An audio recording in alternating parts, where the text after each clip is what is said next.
Hello दोस्तों। तो हम आप लोगों को ये वाला लुसेंट बुक शुरू से पढ़ाएंगे जो कि हर एक कंपटीशन के लिए रामबाण है।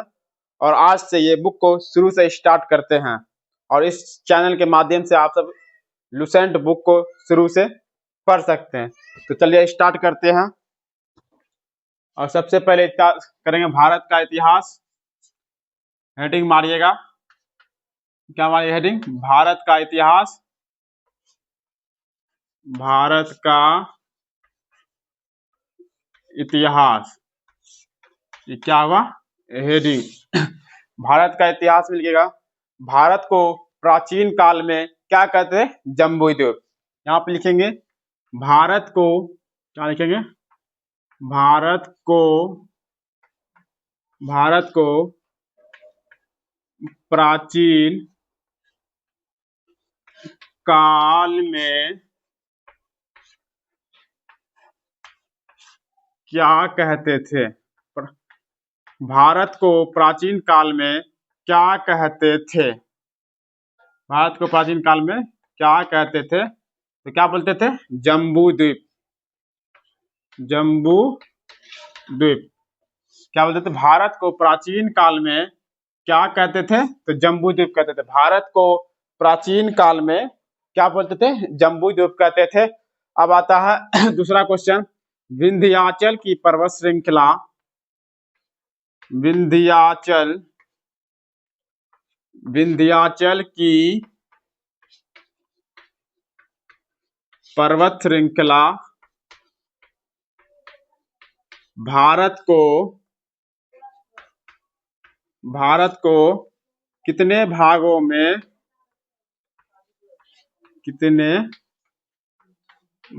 में बांटती है?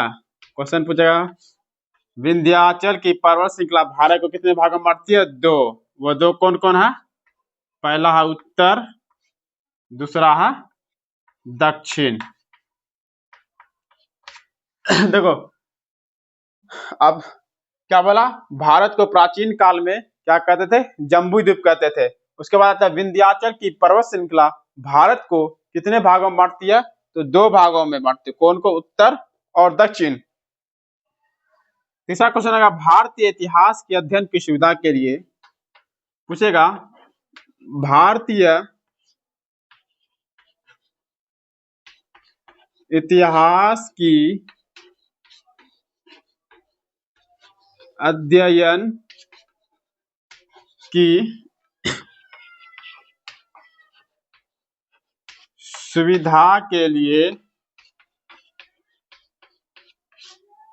कितने भागों में बांटा गया है?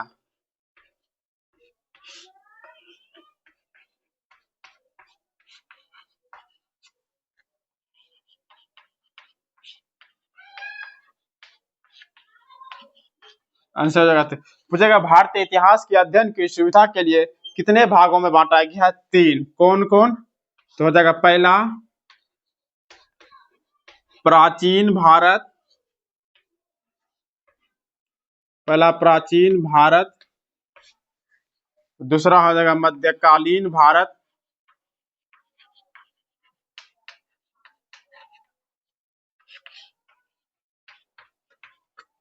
तीसरा हो जाएगा आधुनिक भारत।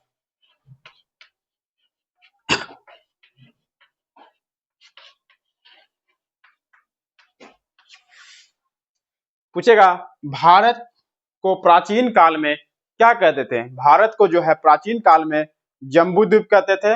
फिर दूसरा क्वेश्चन आ जाएगा विंध्याचल की पर्वत श्रृंखला भारत को कितने भागों में बांटती है? तो दो भागों में बांटती है। कितने भागों में बांटती है? दो भागों में। वो दो भाग कौन कौन? उत्तर और दक्षिण। तीसरा क्वेश्चन आएगा भारतीय इतिहास की अध्ययन की सुविधा के लिए कितने भागों में बांटा गया है? तो तीन। कौन कौन? प्राचीन भारत, मध्यकालीन भारत और आधुनिक भारत। अब आता है सब इसको उतार लीजिए या स्क्रीनशॉट ले लीजिए। इसके बाद इसको अब अगला लिखाते हैं। सबसे पहले इतिहास को इसको मिटा देते हैं। इसके बाद लिखना है, क्या लिखना? सबसे पहले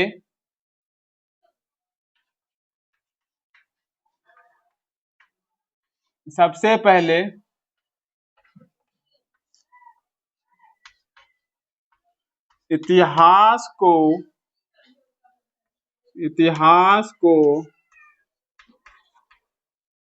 3 भागों में, सबसे पहले इतिहास को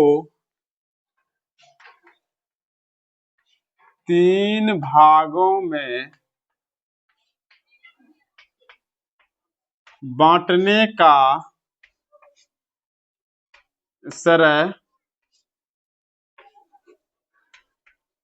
किसे दिया गया था? सबसे पहले इतिहास को 3 भागों में बांटने का श्रेय किसे दिया गया था? तो क्रिस्टोफ सेलियर्स को दिया गया था। किसे दिया गया था? क्रिस्टोफ सेलियर्स को। क्रिस्टोफ सेलियर्स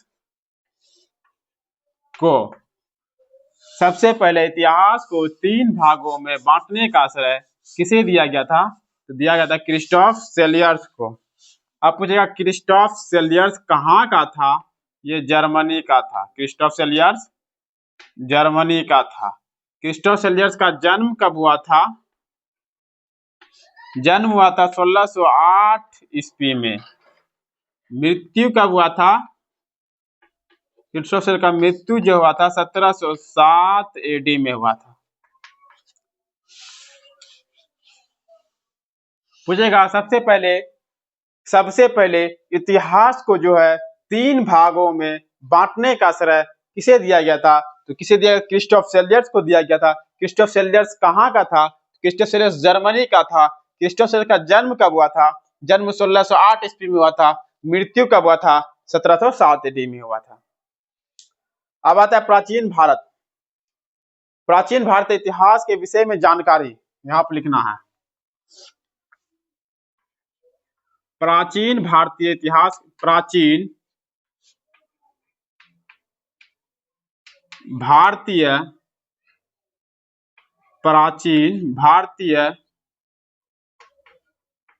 इतिहास, प्राचीन भारतीय इतिहास के विषय में जानकारी। प्राचीन भारतीय इतिहास के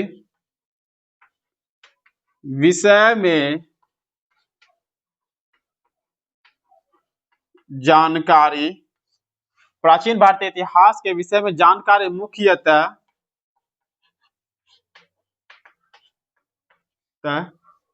4 स्रोतों से प्राप्त होती है। 4 स्रोतों से प्राप्त होती है। पहला हो जाएगा धर्म ग्रंथ, दूसरा हो जाएगा ऐतिहासिक ग्रंथ, धर्म ग्रंथ, ऐतिहासिक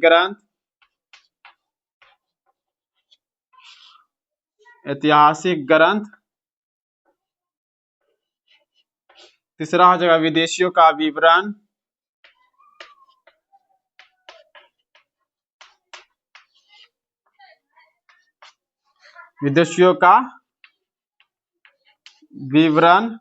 चौथा हो जाएगा पुरातत्व संबंधी साक्ष्य।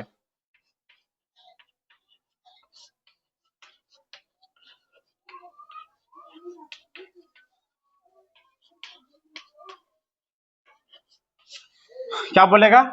सबसे पहले इतिहास को 3 भागों में बांटने का श्रेय क्रिस्टोफ सेलियर्स को दिया गया था। क्रिस्टोफ सेलियर्स का जन्म 1638 ईस्वी में हुआ था और मृत्यु जो है 1707 एडी में हुआ था। और प्राचीन भारतीय इतिहास के विषय में जानकारी जो है मुख्यतः कितने स्रोतों से प्राप्त हुआ है? 4 स्रोतों से। ऐसे बोलेगा भारतीय इतिहास के विषय में जानकारी 3 स्रोतों से। भारतीय इतिहास के विषय में जानकारी 3 और प्राचीन लगा दिया तो 4। भारतीय इतिहास के विषय में जानकारी 3 कैसे कैसे? प्राचीन भारत, मध्यकालीन भारत और आधुनिक भारत। यहाँ बोला क्या? प्राचीन भारतीय इतिहास के विषय में जानकारी 4। कौन कौन? धर्म ग्रंथ, ऐतिहासिक ग्रंथ, विदेशियों का विवरण, पुरातत्व संबंधी साक्ष्य। अब आता है धर्म ग्रंथ एवं ऐतिहासिक ग्रंथ से मिलने वाली महत्वपूर्ण जानकारी। इसको मिलाते हैं धर्म ग्रंथ एवं ऐतिहासिक ग्रंथ से मिलने वाली महत्वपूर्ण जानकारी के बारे में बताते हैं। धर्म ग्रंथ एवं ऐतिहासिक ग्रंथ से मिलने वाली महत्वपूर्ण जानकारी के बारे में बताते हैं। जैसे जैसे लिखते जाते हैं बोर्ड पे, वो अपना अपना कॉपी में लिखे। धर्म ग्रंथ एवं ऐतिहासिक ग्रंथ से मिलने वाली महत्वपूर्ण जानकारी क्या हो जाएगा? भारत का सबसे प्राचीन धर्म ग्रंथ क्या हो जाएगा? पहला लिखना है भारत का सबसे प्राचीन धर्म ग्रंथ, भारत का सबसे प्राचीन धर्म ग्रंथ, भारत का सबसे प्राचीन धर्म ग्रंथ क्या है? धर्म ग्रंथ क्या है? वेद। क्या बोला? भारत का सबसे प्राचीन धर्म ग्रंथ क्या है? वेद है।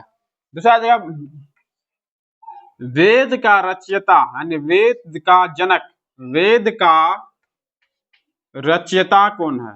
वेद का रचयिता किसे कहा जाता है? वेद व्यास को, यानी जनक वेद व्यास को कहा जाता है। भारत का सबसे प्राचीन धर्म क्या है? वेद है। वेद का रचयिता वेद व्यास को जाता है। और वेद किसका उपदेश देता है? वेद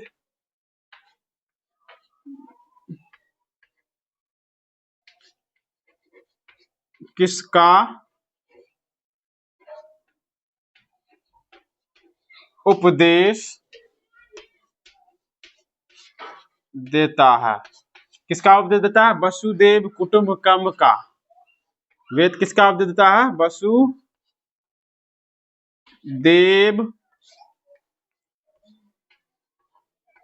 कुटुंबकम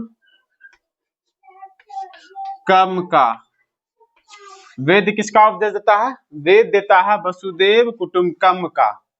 वेद किसका उपदेश देता है? वेद वसुदेव कुटुंबकम का देता है। भारतीय परंपरा में लिखेंगे, भारतीय परंपरा में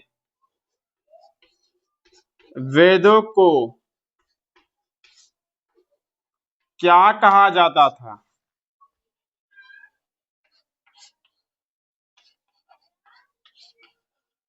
भारतीय परंपरा में वेदों को क्या कहा जाता था? नित्य तथा अपौरुषेय कहा जाता था। नित्य तथा अपौरुषेय। भारतीय परंपरा में वेदों को क्या कहा जाता था? नित्य तथा अपौरुषेय कहा जाता था। एक बार दोहरा देते हैं। भारत का सबसे प्राचीन धर्म ग्रंथ क्या है? वेद है। भारत का सबसे प्राचीन धर्म ग्रंथ क्या? वेद है। वेद के रचयिता यानी वेद का जनक कौन है? वेद व्यास है। फिर वेद किसका उपदेश देता है? वेद जो है वसुदेव कुटुंबकम का उपदेश देता है। वेद जो भारतीय परंपरा में वेदों को क्या कहा जाता है? नित्य तथा अपौरुषेय कहा जाता है। इसको मिटाते हैं। आप जो लिखाएंगे वो इंपॉर्टेंट क्वेश्चन है।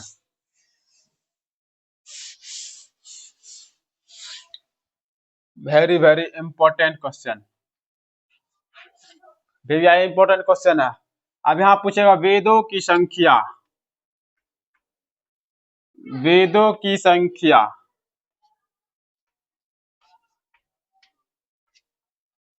वेदों की संख्या 4। वे,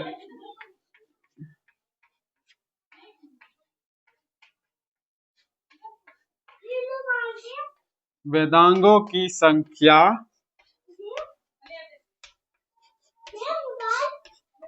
6, पुराणों की संख्या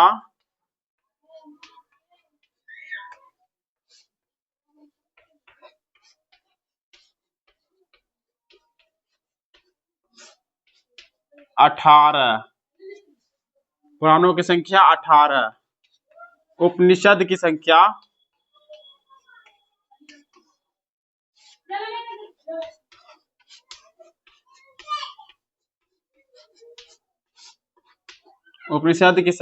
108। संस्कार कितने प्रकार का है?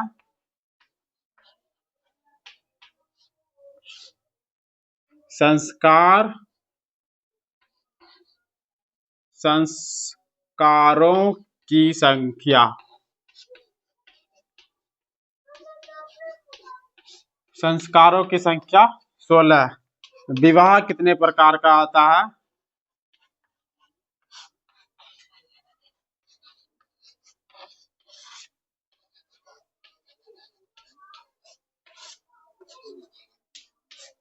विवाह कितने प्रकार का होता है? तो 8 प्रकार का। देखो, वेदों की संख्या, वेदों की संख्या कितनी है? 4। वेदों की संख्या कितनी है?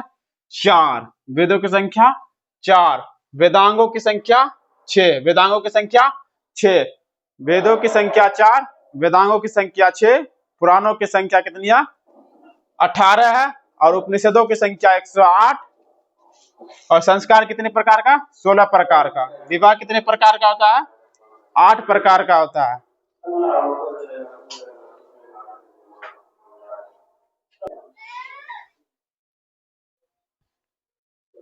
तो कहाँ पे थे? अजान दे रहा था, आवाज आ रहा था, इसलिए कहाँ पे थे? वेदों की संख्या कितनी है? 4, और वेदांगों की संख्या 6, और पुराणों की संख्या कितनी है? 18, और उपनिषदों की संख्या कितनी है? 108, और संस्कार 16 प्रकार का आता है। संस्कार कितने प्रकार का है? 16, और विवाह कितने प्रकार का? 8 प्रकार का है। और आज भर के लिए इतना सा ही क्लास करते, आगे कल पढ़ाएंगे फिर, इसलिए